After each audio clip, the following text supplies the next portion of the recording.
A young man plans elaborate crimes he believes will net him millions of dollars. As he puts his violent schemes in motion, the lives of innocent people and police officers mean nothing. The FBI tries to bring him to justice, but they soon find themselves up against a criminal enterprise.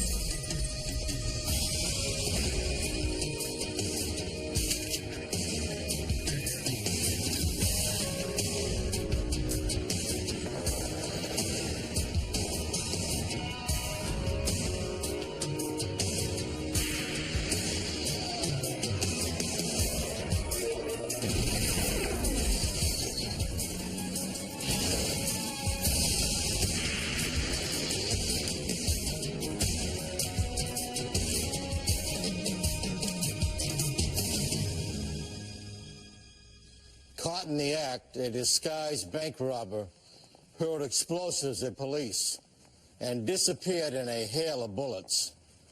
When police identified the suspect, they connected him to an armed kidnapping, but they couldn't find him. I'm Jim Kallstrom, former head of the FBI's New York office. The suspect's behavior was organized but unpredictable. Everyone leaves a trail, and agents hoped they could pick up the right one.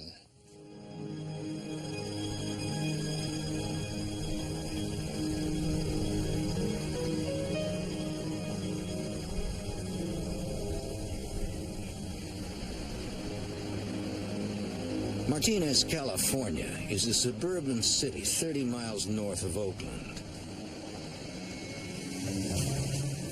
As dawn broke on October 15th, 1993, most of Martinez was still asleep.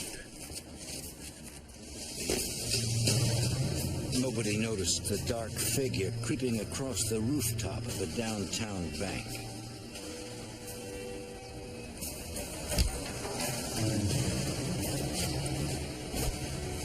He carried a top-of-the-line cordless power saw and drill with special motors that reduced noise.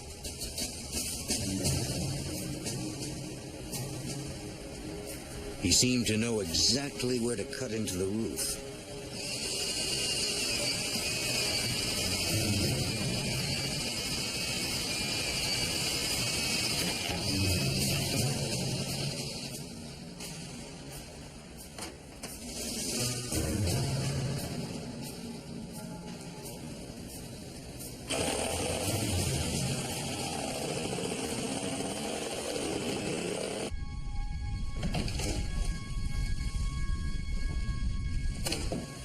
The masked man exploited a flaw in the bank's security system. The alarm was unable to detect movement in the crawl space between the roof and the bank's ceiling, allowing him to move freely.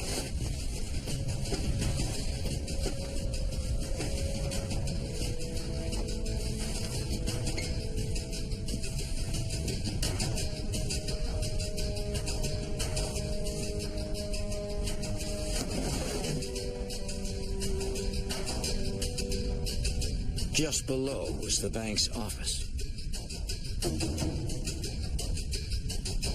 It was rigged with motion sensors. He knew if he descended below, he'd trip the bank's alarm.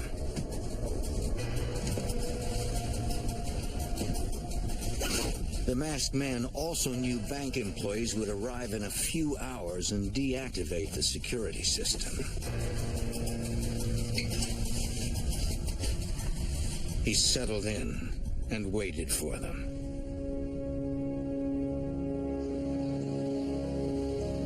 Hours later, Martinez residents began their morning commutes.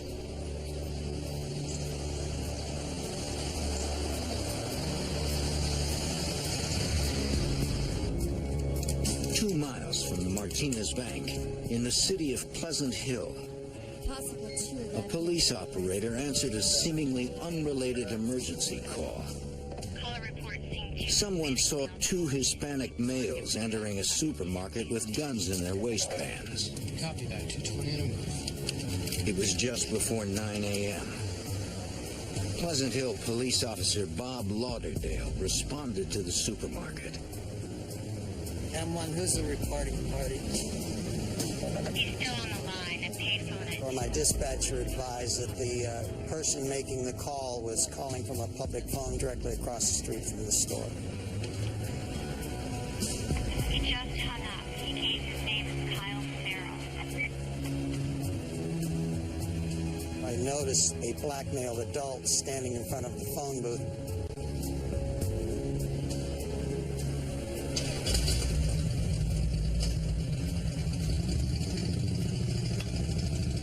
He was wearing a black varsity-type jacket with tan sleeves and carrying a full-face motorcycle helmet.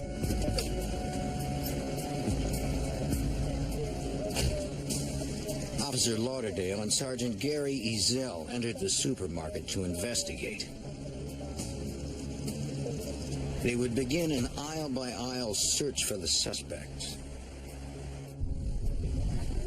Back in the city of Martinez, the masked man had waited 3 hours in the crawl space above the bank's ceiling. Bank employees were preparing to open to the public.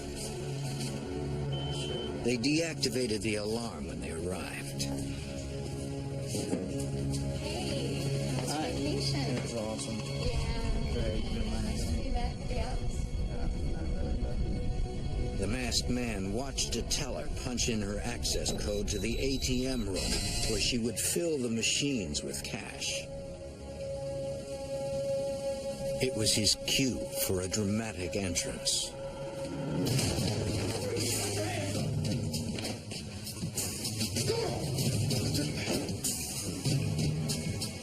The door automatically locked behind the teller. The robber threatened to kill her co-worker if she didn't open the door. Then he opened it himself.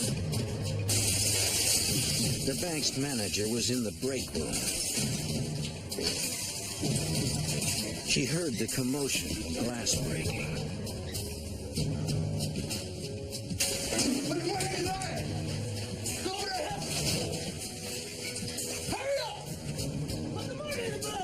She slipped out and called 911.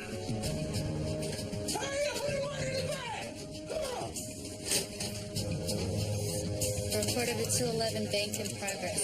6678 Alhambra Dispatch Avenue. alerted Martinez police. The manager at the bank is advising that she heard someone in the other room shouting, "Get your hands up," to her tellers. All available units raced to the bank with their sirens off.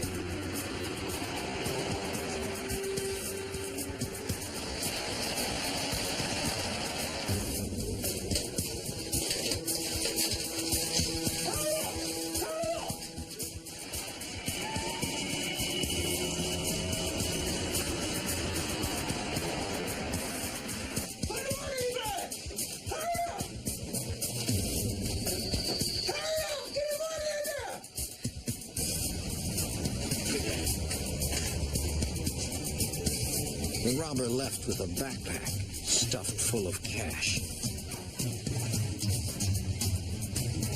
But to keep it, he'd have to evade Martinez police.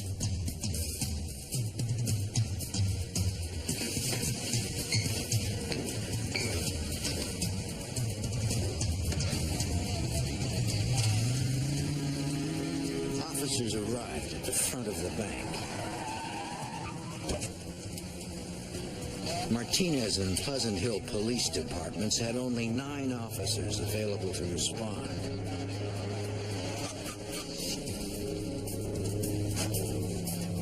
And 2 of them were tied up on a suspicious call at a supermarket.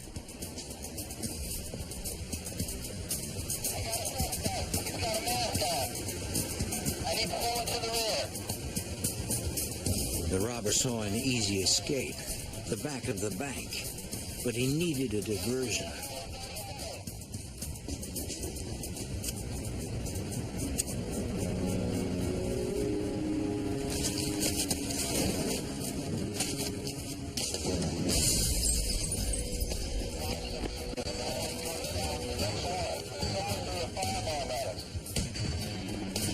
Martinez traffic officer Earl Moffat moved to cover the rear of the bank.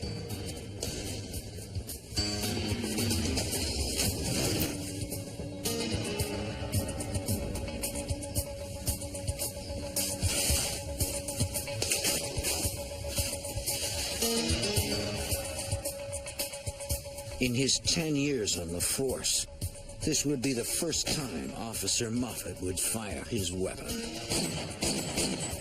He's firing rounds at me, and he's only about 20 yards away. So what was going through my mind is just chaos. As the gun battle continued, Pleasant Hill police were still investigating the 911 call about two men with weapons entering the supermarket. No, I sure haven't. None of the employees saw anything out of the ordinary. Did you see anything like this? I didn't see anything like that. Yes, I'm at the rear. Okay. Request visual aid response from Pleasant Hill ASAP. Okay, bub, we gotta go. All right. Officer Lauderdale was immediately suspicious. After we were unable to locate anybody matching that description, I thought the bank robbery in Martinez was too big of a coincidence. In Martinez, the bank robbery suspect continued his firefight with Officer Moffat.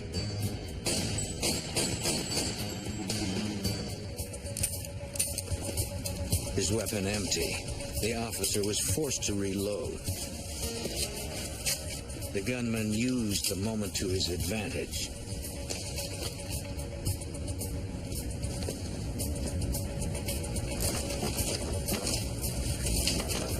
Moffat knew he would be vulnerable to ambush if he climbed over the fence. He followed procedure and called for backup. He went westbound over the fence. As officers cordoned off the neighborhood, Martinez police were joined in the investigation by the FBI and Supervisory Special Agent Bob Moore. The FBI automatically investigates all bank robberies. Any crime against those institutions is a federal offense. We have concurrent jurisdiction and traditionally have worked bank robberies very closely with local police. When I first arrived, the scene was quite chaotic.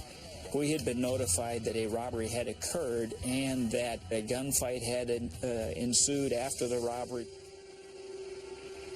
Commander Tom Simonetti supervised the crime scene investigation for Martinez police.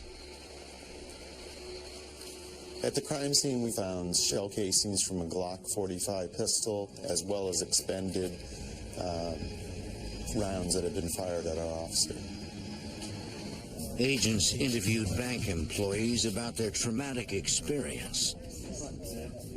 They described the robber as a muscular black male in a red jacket. The average bank robbery nets just $3,000. The bank manager determined that the robber escaped with over $35,000. And by getting it from the ATM room, no die packs were placed in with the money. Technicians found no fingerprints, but discovered a shoe print on the desk where the robber landed.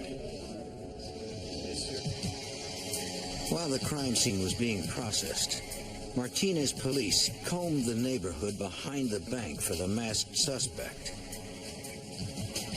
They soon picked up his trail. It was marked by $20 bills that had fallen from his backpack.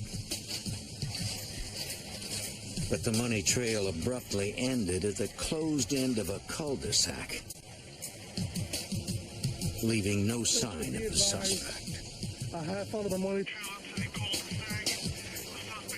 Pleasant Hill police officer Lauderdale was guarding the crime scene when he recognized someone in the crowd of onlookers. I suddenly noticed that the subject I had seen making the 911 call was now standing in a group of people who were watching the activities at the bank robbery. I thought this was too much of a coincidence, seeing the same subject down at the shopping center and was now at the bank robbery in Martinez.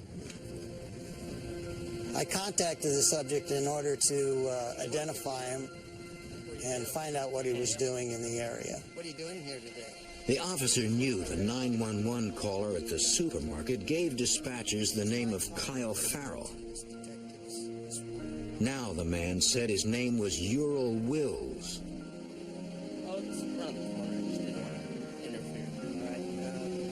It was suspicious enough for Officer Lauderdale to request the man to go to the police station for questioning.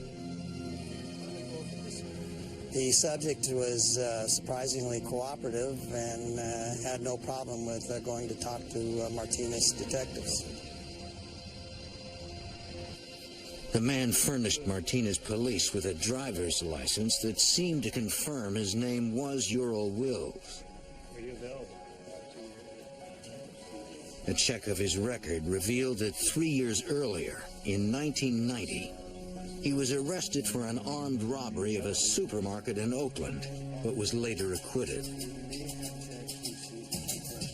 Despite the prior arrest, police had nothing linking the man to the Martinez bank robbery. They had no choice but to release him.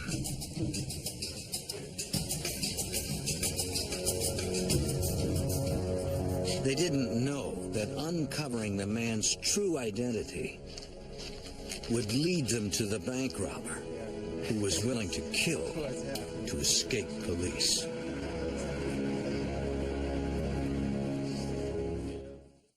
My diet? Well, yesterday I had an apple turnover. I know it's sort of my weakness. I always keep it in the house. Well, that and Boston cream pie, white chocolate strawberries, and... In Martinez, California, a bank robber threatened employees' lives until he got what he came for. $35,000 in cash intended for the bank's ATM machines.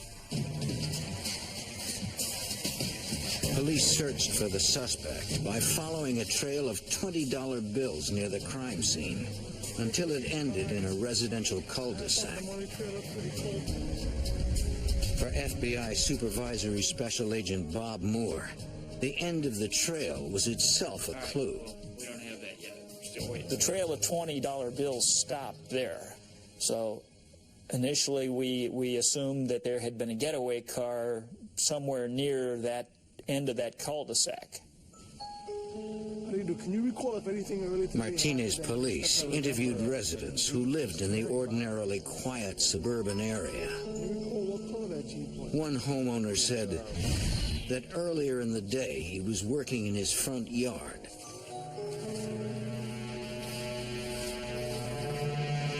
He noticed a brand new Jeep Cherokee speed past his home. He thought the white female behind the wheel might have been just a reckless teenager. The witness said the vehicle had no license plates, only a placard from a nearby Jeep dealership.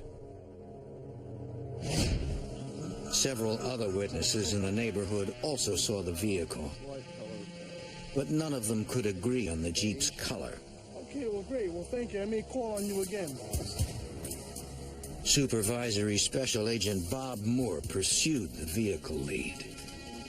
Yes, Bob Moore with the FBI. He called the dealership advertised on the SUV and learned they sold over 60 new Jeep Cherokees in the past 3 months. Good. Yeah. We began identifying the people who had purchased those cars with negative results. Each Jeep Cherokee had to be investigated. Martinez Police Commander Tom Simonetti knew it would be painstaking work. We found that one had been stolen from a nearby BART station. The vehicle was recovered in the city of Concord, and after investigating it and processing it, it was determined that it was not involved in the crime. The last two Jeeps that we looked at were both sold to a rental car company in the city of Antioch. This is what we have here. Anything else? Agents went to the rental company to investigate the last two vehicles.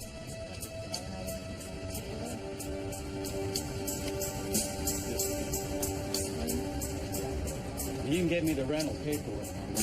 Last week, I need to know. They requested copies of the rental contracts.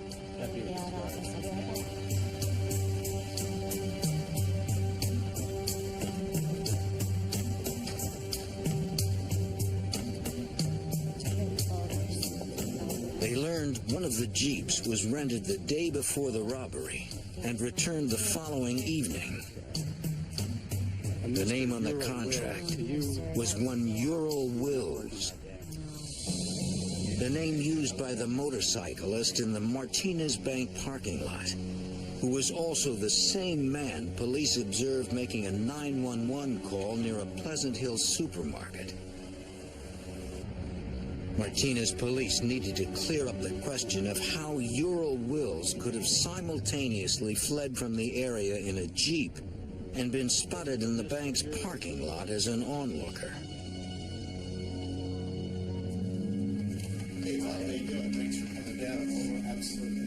For answers, they turned to Officer Lauderdale. When I presented the picture of Ural Wills and in the photo lineup to Officer Lauderdale, he identified a different person as Ural Wills. Lauderdale picked the photo of Doug Jones, a known criminal associate of Ural Wills. In looking into Mr. Wills's criminal history, we determined that he had an accomplice who had committed several crimes with him. Detectives believed that the accomplice, Doug Jones, posed as Wills at the scene of the robbery to throw off police. They now considered Wills their prime suspect. Martinez police ran a more detailed background check on Ural Wills. They spoke to the Oakland detectives that arrested him 3 years ago for a supermarket robbery. They expressed their frustration that he was later acquitted. Martinez investigators also learned from Oakland criminal informants that Wills often preyed on other criminals. He had made several armed robberies of known drug dealers in the city of Oakland, which led us to believe we were dealing with somebody who either wasn't afraid or was very brazen in his criminal activity. The same criminal informants gave police insight to Ural Wills' methods of operation. They said he often used female getaway drivers because Wills believed they were less suspicious to police. The fact that a woman was seen behind the wheel of the Jeep was consistent with Wills' criminal history. From the auto rental contracts, agents were able to trace Ural Wills' financial records. The Jeep Cherokee had been paid for with a credit card by Wills. We determined through subpoenas that the credit card had been issued by a credit union in Berkeley. I'd like to know if Mr. Ural Wills... They also learned Wills had a savings account at the credit union, but found no unusually large deposits that could be linked to the Martinez bank robbery. We asked the employees at the credit union if he were to appear at the credit union to call the Berkeley Police Department. Thank you very much. Even without any suspicious bank deposits, agents and Martinez Police Commander Tom Simonetti still believed evidence implicated Wills in the bank robbery. Wills had an apartment in Antioch, California, 20 miles east of Martinez. Based on the information compiled by the Martinez Police Department, the FBI, and the Antioch Police Department, we were able to obtain a federal search warrant of Mr. Wills' apartment in the city of Antioch. 30 days after the bank robbery, FBI agents and a police SWAT team prepared to execute the search warrant on Will's apartment. They knew he had already fired 10 rounds at a Martinez police officer. The SWAT team suspected Wills would shoot again. The shocking crimes you know. This case started as a... FBI agents and a Martinez police SWAT team were serving a search warrant on an apartment belonging to bank robbery suspect Ural Wills.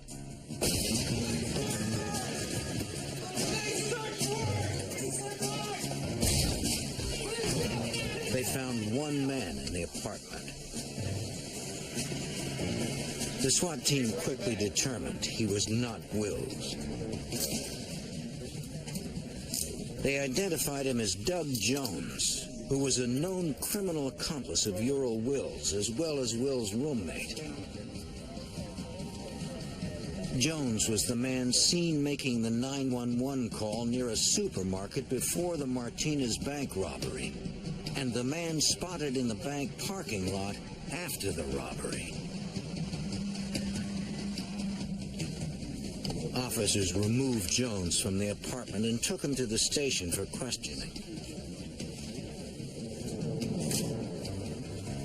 As investigators executed their search warrant, they found several items of interest, including a bulletproof vest. Agents also found a red jacket that matched witness descriptions of the bank robber's clothing.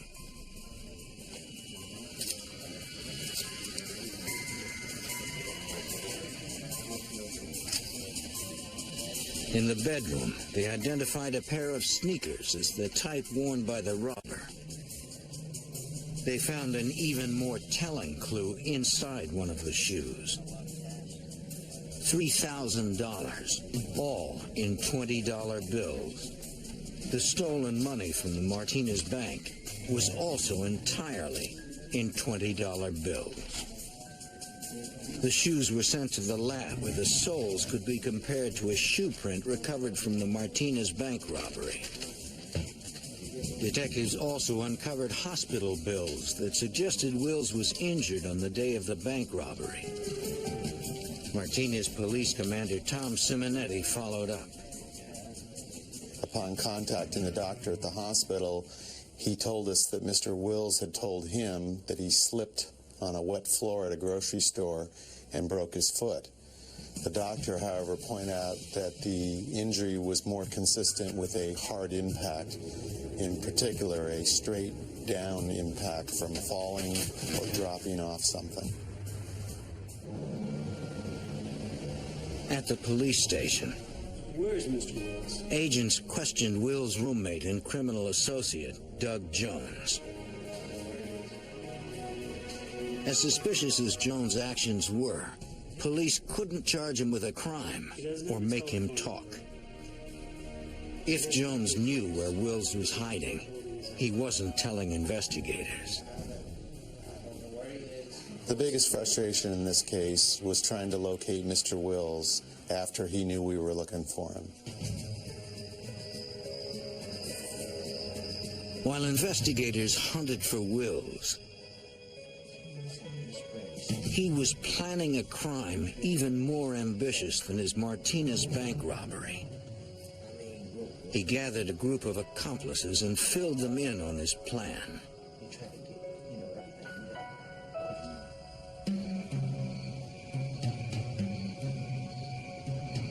Four days before Christmas in 1993, Wills' accomplices descended upon the Antioch, California home of jewelry store owner Gene Mayer and his wife Ruth.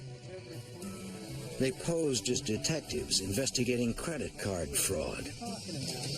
Once the door was opened, they revealed their sinister purpose.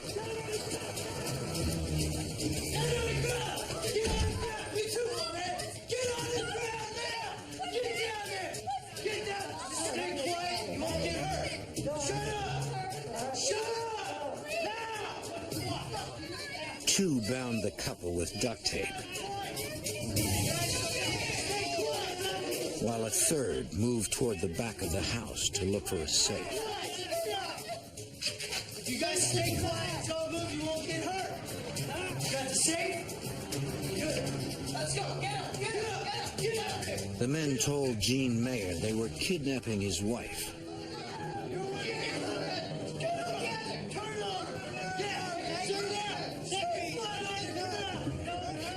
They said they'd phone with the details on how he could retrieve her. Mayer could do nothing, as Ural Will's accomplices left with his wife and a safe full of jewelry.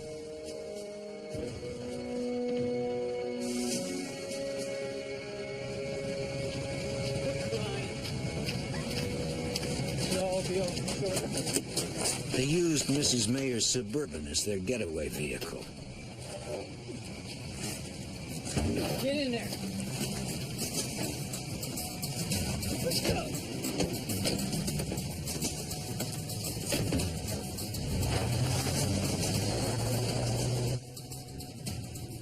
Just 10 minutes later, Gene Mayer freed himself and called 911.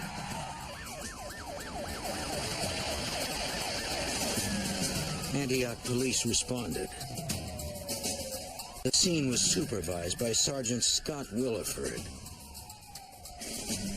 When I arrived at the Mayer residence, officers were in the process of cordoning off the crime scene with police tape and barriers. I went inside the residence, and Gene Mayer was in the process of being interviewed. He was very traumatized. Got to do it. Get after it. Detectives tried to focus Mr. Mayer on describing his wife's abductors, but he got only brief glances at them. All right, okay. What did they take? Well, they took the safe. As detectives processed the house for evidence, they discovered a ransom note. One was white, one was... Mayer never saw the kidnappers leave it.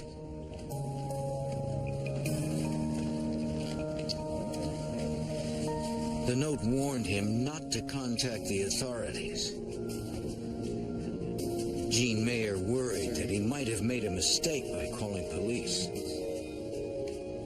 He feared the kidnappers would retaliate by killing his wife. Investigators knew the chances of finding a kidnapping victim alive diminish the longer the victim is held captive. Officers in Antioch and neighboring communities urgently scoured parking lots at shopping centers, thinking the kidnappers might have abandoned Mrs. Mayer's SUV and switched to another vehicle.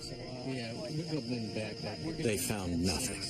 Still on the airport road, looking for that subject. You got to do it. Get after it. Detectives learned that the jewelry in the stolen safe was worth $400,000. But Mr. Mayer wasn't concerned about the jewelry. He wanted his wife returned unharmed. Blindfolded during her abduction, Ruth Mayer had no idea where she was or what the kidnappers had in store for her. Get Ashley Furniture Home Store's lowest prices of the season, now through Monday. Get more without paying more. Unheard of deals on our best-selling items. Bank robbery suspect Ural Wills used a team of accomplices to rob a jewelry store owner and kidnap his wife.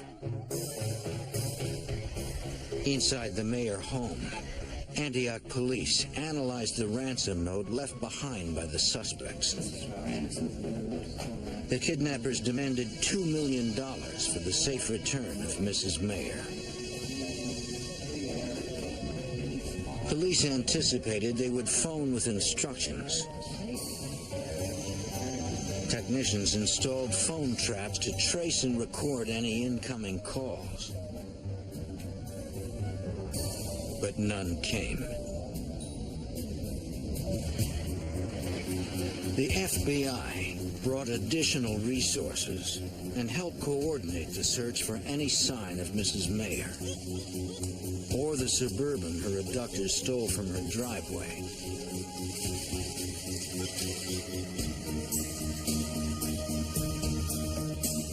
By the following morning, investigators were still combing the Mayers' neighborhood for clues. Teams of officers and agents began talking to people in the neighborhood.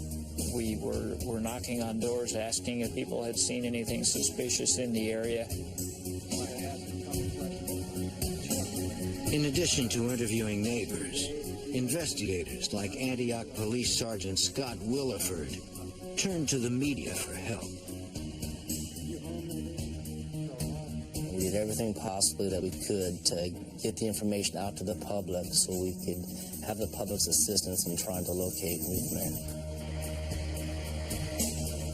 The strategy quickly brought results. Technicians processed the vehicle for evidence. They found nothing useful. Investigators theorized that the kidnappers transferred Ruth Mayer to a second getaway vehicle. Although they had found her vehicle, detectives still had no clue where Mrs. Mayer was being held. The kidnappers left her unattended for hours at a time. She used the opportunity to bite through her restraints.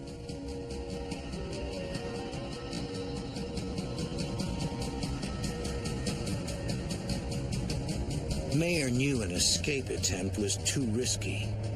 Instead, she memorized the details of the garage in case she was ever asked to identify it.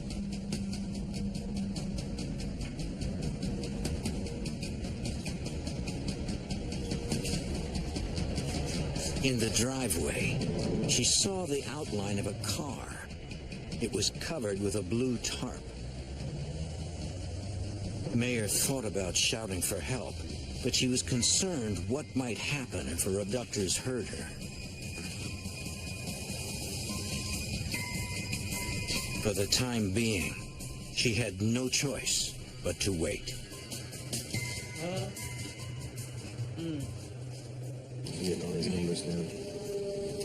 Mr. Mayer quickly raised the money he hoped would bring his wife home.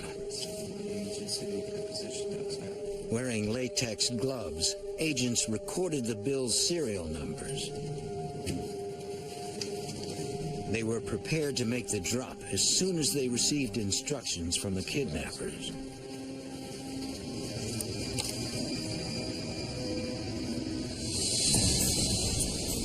Two days after the kidnapping, police responded to a call from a Berkeley credit union.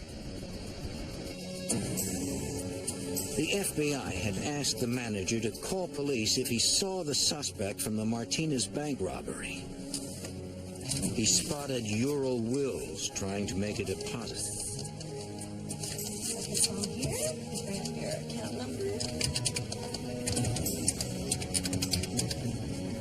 The teller tried to access the account, but it was frozen.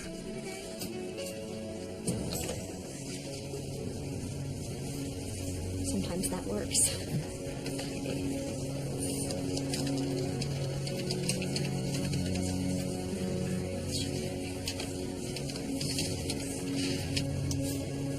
Berkeley police arrived and calmly approached the bank, but Wills spotted them.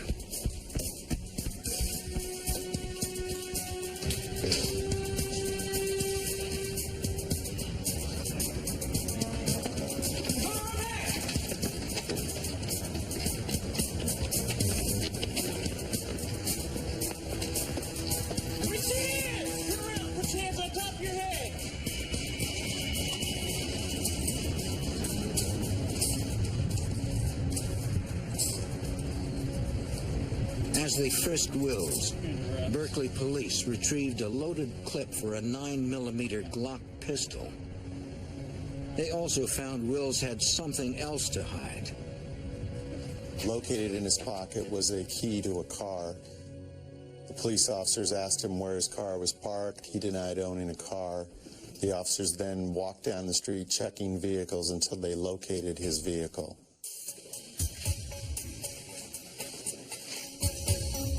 FBI Supervisory Special Agent Bob Moore searched the impounded vehicle for evidence that would link Wills to the Martinez bank robbery.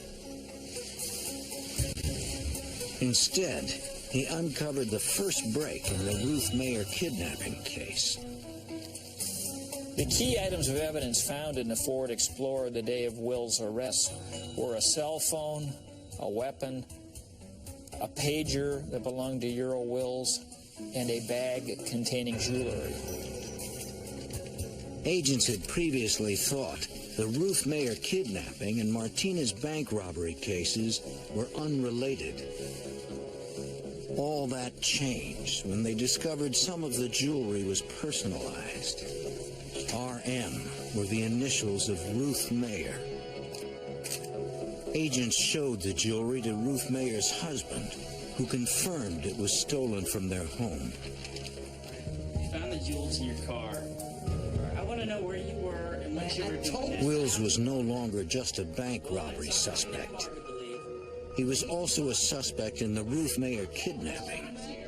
We can already connect you to Mrs. Mayer. What these jewels are doing is... Desperate to save Mrs. Mayer's life, Antioch police asked Wills to tell them where she was being held. But Wills refused to cooperate. He remained silent on his involvement in the Ruth Mayer kidnapping. This kidnapping certainly exhibits some organization to it. But authorities held a press conference to appeal for new leads. They also warned Will's accomplices that they were closing in and that Mrs. Mayer should be released unharmed. On the other hand, I can't say for certain, but certainly we're looking at that.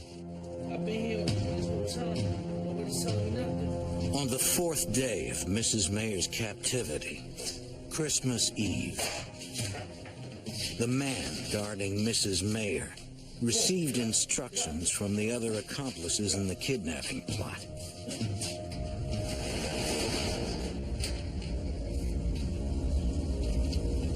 His orders were to get rid of Mrs. Mayer any way he could.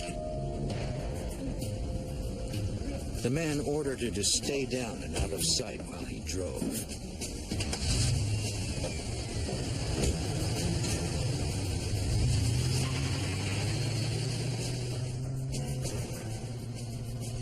Mrs. Mayer couldn't be sure whether she was going to live or die. I'm sure I was given the wrong child in that hospital.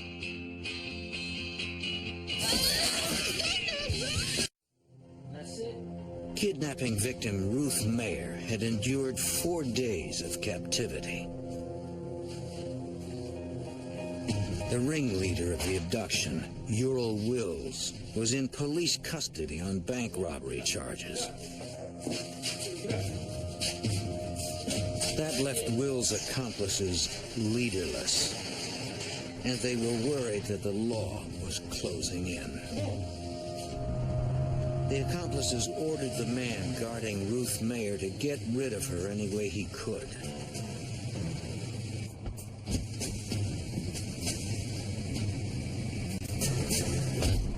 "30 miles north of her Antioch, California home, where she was abducted, in a town called El Sobrante, the kidnappers decided to get rid of Mrs. Mayer by releasing her.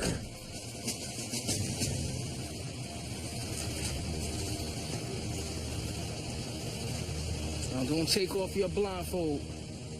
Antioch Police Sergeant Scott Williford believed police efforts to reach the kidnappers through the media paid off. Well, they knew the seriousness of the crime, and they knew the pressure was on. This was a national publicized case at the time, and they didn't know what to do. It was so high profile, everybody knew all the details of this, and they were forced to release her. News of Ruth Mayer's return made headlines and the local newscasts. I just want to say that I'm so very happy to be home. Anything that you can. Investigators questioned Mrs. Mayer about her ordeal. She didn't know the location in which she was held and could not describe her abductors. Even so, she provided agents with important detail. She was able to use her senses as she was held in this garage, and actually had remarkable recall as to a lot of the circumstances that were occurring in the area where she was held. She described certain sounds that she heard while she was held. She described the sound of trains going by. She described the sounds of buses or diesel-powered vehicles having to gear down or slow down as if to take a sharp turn. We've gotten a fair amount. Based on information obtained from Mrs. Mayer, investigators were looking for a location near train tracks and major bus lines. They used the cell phone seized in Will's vehicle to narrow the search.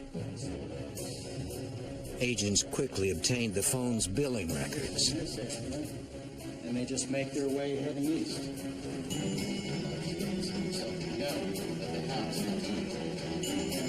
They concentrated on calls Wills made around the time of Mrs. Mayer's kidnapping.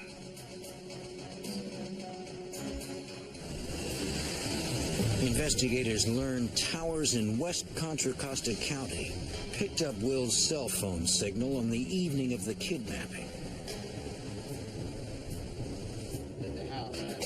They began looking for streets in Contra Costa County where train tracks and major bus lines intersected. Based on Mrs. Mayer's observations, agents were looking for any home that had a vehicle covered with a blue tarp in the driveway. We located the house in San Pablo, and just from the visual inspection outside, it matched the criteria and the description that Ruth Mayer gave us. Agents obtained a search warrant for the home and found no one inside. Mrs. Mayer identified the garage as the place in which she was held. Agents wanted to question the home's owner, but they were unable to locate him.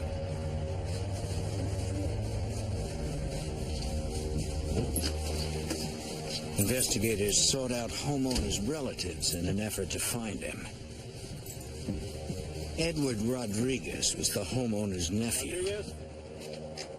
Agents were unaware that he guarded Ruth Mayer during the kidnapping. But Rodriguez mistakenly believed the agents were looking for him and said he was just about to turn himself in. It will be used against you in a court of law. Investigators found Rodriguez remorseful about the part he played in the kidnapping and convinced him to cooperate. How about digging out something? Rodriguez named all the conspirators in the scheme. Anybody else here on this pit? He said Ural Wills planned and led the kidnapping operation. Agents corroborated the guard's statements with Will's cell phone records. They later apprehended all the conspirators. Brian Tomasello, one of the gunmen that burst into the mayor's home, was found guilty on 6 counts of robbery and kidnapping and sentenced to life in prison.